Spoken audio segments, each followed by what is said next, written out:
داداش چرا انیمیشن ها رو دوبله میبینی؟ دوبله. پیر خواهش. منو پیر صدا نکن. باشه. صدام کن. استاد شجریان.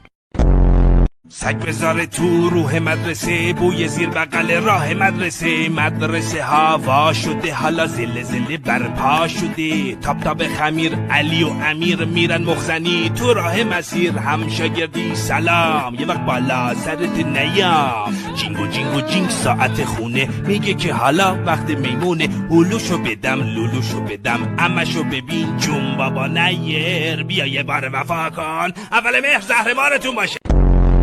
پس گفتین یهو وای فایتون خراب شد. آره اما انقدر برق میره میاد خودمونم داریم خراب میشیم. فکر کنم وای فای مونم یکم قدیمی شده. باشه الان چکش میکنم ببینم چی شده. خیلی مردی استاد.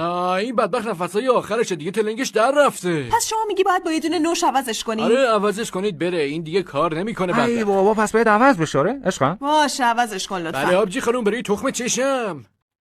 خب بالاخره تموم شد. بابت زحمتتون چقدر باید بهتون تقدیم کنیم؟ هزینه نداره خانم، جز خدمات اضافی فنش براتون بس بچسبه. شما- خب با اجازهتون من دیگه میرم. از شما درد نکنه لطف کردین. گرمشون گرم. عجب خدمات خوبی دارن. قدیما تا یادم میاد اصلا اینجوری نبود. یه لحظه صبر کن.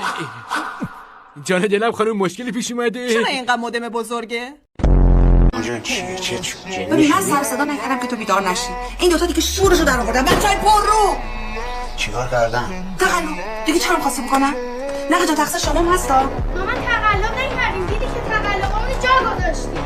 خب برای چی تقلبتون شما جا گذاشتی؟ یه تقلب کوچیک. یه تکرار بشه اخراجتون میکنن. میفهمی؟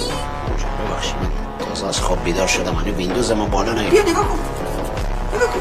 من یه سوال دارم. چقدر وقت گذاشته اینو نوشتی؟ من ننوشتم، نیکا نوشت. نیم ساعت.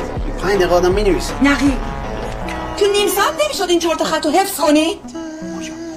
نفس عمیق. نفس عمیق نمیخوام بکشم در الان. از صبح تا شب کلا تو گوشی اس ام اس. نقی نمیخوای هیچی بگی تو؟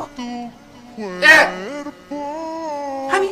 آجا من تازه بیدار شدم، حضور ذهن ندارم. تو گفتنی رو گفتی دیگه. آجا نهار چی داریم؟